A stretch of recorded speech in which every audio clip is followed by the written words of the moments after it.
வணக்கம் ஃப்ரெண்ட்ஸ். இப்போ நம்ம ஓல்டு இங்கிலீஷ் பீரியடில் இருக்கக்கூடிய ப்ரோஸ் ஃபார்மை பற்றி தான் பார்க்க போகிறோம். ப்ரோஸ் ஃபார்ம் அப்படின்னாவே ஓல்டு இங்கிலீஷ் பீரியடில் ரொம்ப ஃபேமஸான ஆள் கிங் ஆல்ஃப்ரட் த கிரேட். இவர் நிறைய போர்களில் தன்னுடைய நாட்டில் இன்வேடர்ஸாக வந்த வைக்கிங்ஸை எதிர்த்து அடித்து துரத்துனது மட்டும் இல்லாமல் போர் முடிவுக்கு அப்புறமா தன்னுடைய நாட்டுக்கு எது முக்கியம் அப்படிங்கிறத தெரிஞ்சுக்கிட்டு நம்ம தேவர் மகன் கமல் மாதிரி புள்ளக்குட்டிங்களை போய் படிக்க வைங்கடா அப்படின்னு சொல்லி தானும் லாட்டின் லாங்குவேஜை கற்றுக்கிட்டு நிறைய புக்ஸை டிரான்ஸ்லேட் பண்ணி நிறைய ஸ்கூல்ஸு இதெல்லாம் கட்டி நிறைய லிட்ரேச்சருக்கு தன்னுடைய பார்ட்டிசிபேஷனை கொடுத்துருக்கிறாரு.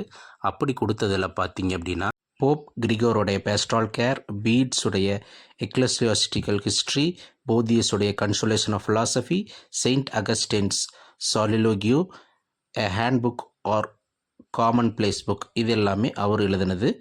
இது எல்லாம் டிரான்ஸ்லேட் பண்ணி கொடுத்ததுனால தான் இவரை இப்போவும் ஃபாதர் ஆஃப் இங்கிலீஷ் ப்ரோஸ் அப்படின்னு சொல்கிறோம்.